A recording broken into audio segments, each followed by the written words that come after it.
ఉన్నారండి? ఈ వీడియోలో నేను మీకు హోమ్ మేడ్ పన్నీర్ ఎలా తయారు చేసుకోవాలో చెప్తాను. ముందుగా అసలు పన్నీర్ తీసుకోవడం వల్ల కలిగే ప్రయోజనాలు చూద్దాం.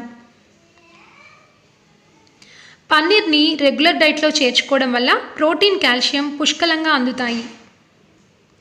పన్నీర్లో కార్బోహైడ్రేట్లు తక్కువగాను, ప్రోటీన్లు ఎక్కువగాను ఉండడం వల్ల డయాబెటీస్ ఉన్న వాళ్ళు కూడా దీన్ని రెగ్యులర్గా తీసుకోవచ్చు. బ్యాడ్ కొలెస్ట్రాల్ని తగ్గిస్తుంది. శరీర బరువు తగ్గించుకోవడంలో సహాయపడుతుంది.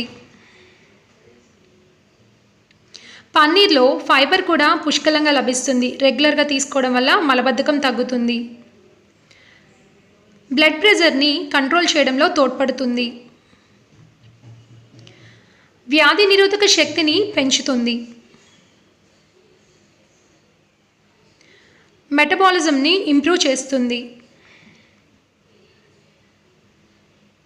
కానీ ఇంతటి ఉపయోగకరమైన పన్నీర్ని బయట మార్కెట్లో దొరికేవి తీసుకుంటే కలిగే ప్రయోజనాల కన్నా ప్రమాదమే ఎక్కువ. కాబట్టి ఇంట్లో ఫ్రెష్గా తయారు చేసుకోండి. హోమ్ మేడ్ పన్నీర్ తయారీకి కావలసిన పదార్థాలు: చిక్కటి పాలు 1/2 లీటరు, నిమ్మరసం 2 స్పూన్లు. పన్నీర్ తయారు చేసుకునే విధానం: ముందు స్టవ్ వెలిగించుకొని ఒక ప్యాన్ పెట్టుకోండి. దాంట్లో చిక్కటి పాలండి, ఒక 1/2 లీటరు. మీరు గేదెల దగ్గర పాలైతే చాలా మంచిది, అంటే వెన్న శాతం ఎక్కువగా ఉండే పాలు తీసుకోండి. అడుగు అంటకుండా సిమ్లో పెట్టుకొని కలిపెడుతూ ఉండండి.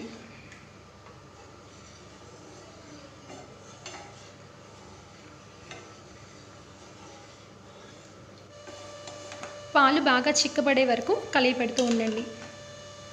దగ్గర పడ్డాయండి, పాలు కొంచెం చిక్కబడినట్టు అనిపిస్తుంది కదా. ఇప్పుడు 2 స్పూన్ల నిమ్మరసం చేర్చండి.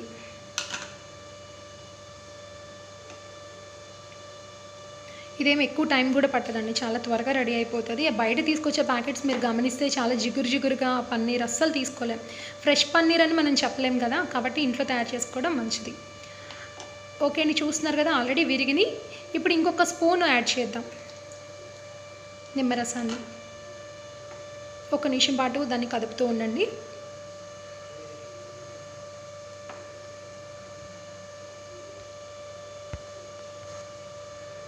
చూస్తున్నారు కదండి, పాలు విరిగిపోయినాయి. 1 సెకండ్ అలా కలిపెట్టేసేసి ఇంకా స్టవ్ ఆఫ్ చేసుకోండి. ఇలా అయిపోతుంది. ఓకేనా? ఈ లోపల ఒక గిన్నె తీసుకొని దాని మీద చిల్లులు బుట్ట అంటారు కదా, అది పెట్టుకోండి. ఒక క్లాత్ అండి, దీన్ని చీజ్ క్లాత్ అంటారు, లేదు అంటే శుభ్రంగా ఏదైనా పల్చటి క్లాత్ తీసుకోండి. ఇప్పుడు ఆ వాటర్ పన్నీర్ ఏదైతే ఉందో అదంతా దాంట్లో పోసేయండి. వాటర్ అంతా చక్కగా దిగిపోతుంది కింద గిన్నెలోకి.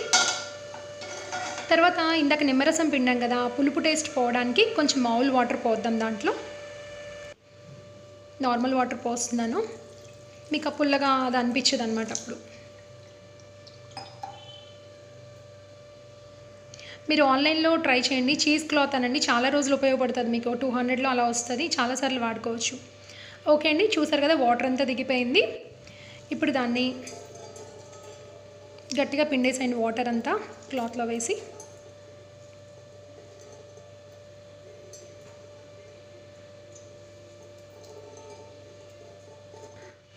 ఓకే అండి, వాటర్ అన్నీ వెళ్ళిపోయినాయి. చూసారు కదా, ఈ పన్నీర్ ముద్దని ఒక ప్లేట్ తీసుకొని ఒక ఆకారంలోకి తీసుకురండి. దాన్ని అది రౌండ్గా చేస్తారా లేకపోతే పలకలా చేసుకుంటారా మీ ఇష్టం. వేళ్ళతో కొంచెం ఒత్తుతూ కొంచెం మందంగానే ఉంచుకోండి, ఎందుకంటే పీసెస్ రావాలి కదా. అలా నేనైతే కొంచెం మరీ మందంగా ఉంచునండి, ఎందుకంటే నాకు ఆ పీసెస్ లావుగా ఉంటే నచ్చవు. ఓకే, ఇప్పుడు ఒక ఆకారం వచ్చేసింది కదా, రౌండ్గా చేసుకున్నాం. క్లాత్తో దాన్ని కప్పేసేయండి. ఇంకా ఓకే, ఇలా పెట్టేసుకొని దాని మీద కొంచెం బరువుగా ఉన్నదాన్ని పెట్టుకోండి. ఇలా ఒక 30 నిమిషాల పాటు దాన్ని వదిలేసేయండి. చూసారు కదా, ఇలా సెట్ అయిపోతుంది పన్నీర్. ఇప్పుడు దీన్ని పీసెస్ కింద కట్ చేసుకోండి. మీరు కావాలంటే లావుగా చేసుకోవచ్చు. నెక్స్ట్ వచ్చేసి మీరు కావాలంటే లీటర్తో చేసుకోండి, అప్పుడు బాగా తెలుస్తుంది మీకు. ఇంకా ఓకే ఫ్రెండ్స్, ఇలాంటి మంచి రెసిపీస్ కోసం నా ఛానల్ సబ్స్క్రైబ్ చేసుకోండి, బెల్ బటన్ ప్రెస్ చేయండి. Thank you.